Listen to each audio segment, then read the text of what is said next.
বৃহৎ এক প্ৰস্তুতি চলি আছে গণশিল্পীজনৰ স্মৃতি ৰক্ষাত তেওঁৰ বেদীটো নিৰ্মাণ কৰি আছে প্ৰায় সংখ্যক বেদীটো নিৰ্মাণ কাৰ্য শেষ হ'বলৈ ধৰিছে তেওঁ জীয়াই নাথাকিলেও এই বেদীটোৰ জৰিয়তে আৰু সকলো অসমবাসীৰ মনৰ জৰিয়তে তেওঁ জীৱিত থাকিব সেইবাবে ভাবিলো ভিডিঅ'টো আপোনালোকৰ কাষলৈ লৈ আহিছো শদিয়াবাসী ৰাইজে বৃহৎ এক প্ৰস্তুতি চলাই আছে ভিডিঅ'ৰ মাধ্যমেৰে আপোনালোকৰ কাষলৈ লৈ আহিছো কিয়নো গণশিল্পীজনৰ শ্ৰাদ্ধৰ বাবে বৃহৎ এক প্ৰস্তুতি 2 লাখৰো অধিক লোকৰ আগমন হ'ব পাৰে সেইবাবে আগৰ পৰা প্ৰস্তুত হৈ আছে শদিয়াবাসী ৰাইজ সেইবাবে ভাবিলো ভিডিঅ'টো আপোনালোকৰ কাষলৈ লৈ আহো বৃহৎ এক প্ৰস্তুতি চলাই আছে সকলো ৰাইজে মিলি টুপচিঙা গাঁওবাসীয়ে মিলি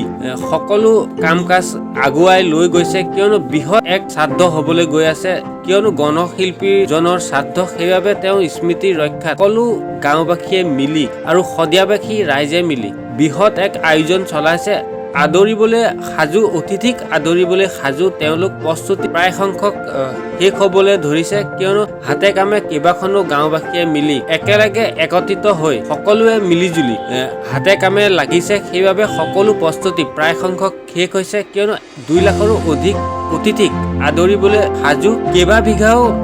এই শ্ৰাদ্ধ কৰা হ'ব আৰু সকলো অতিথিৰ বাবে যা যোগাৰ চলি আছে আৰু সকলো গাঁওবাসীয়ে মিলি ৰাজীৱ শদিয়াদেৱৰ স্মৃতি ৰক্ষা এই কাম-কাজ জীয়াই নাথাকে কামে বেদীটোৰ জৰিয়তে আৰু সকলো অসমবাসীৰ মনৰ জৰিয়তে তেওঁ জীৱিত থাকিব সেইবাবে ভাবিলো ভিডিঅ'টো আপোনালোকৰ কাষলৈ লৈ আহিছো শদিয়াবাসী ৰাইজে বৃহৎ আমাৰ প্ৰস্তুতি চলাই আছে ভিডিঅ'ৰ মাধ্যমেৰে আপোনালোকৰ কাষলৈ লৈ আহিছো কম বয়স গণশিল্পীজনৰ শ্ৰাদ্ধৰ বাবে বৃহৎ তথাপিও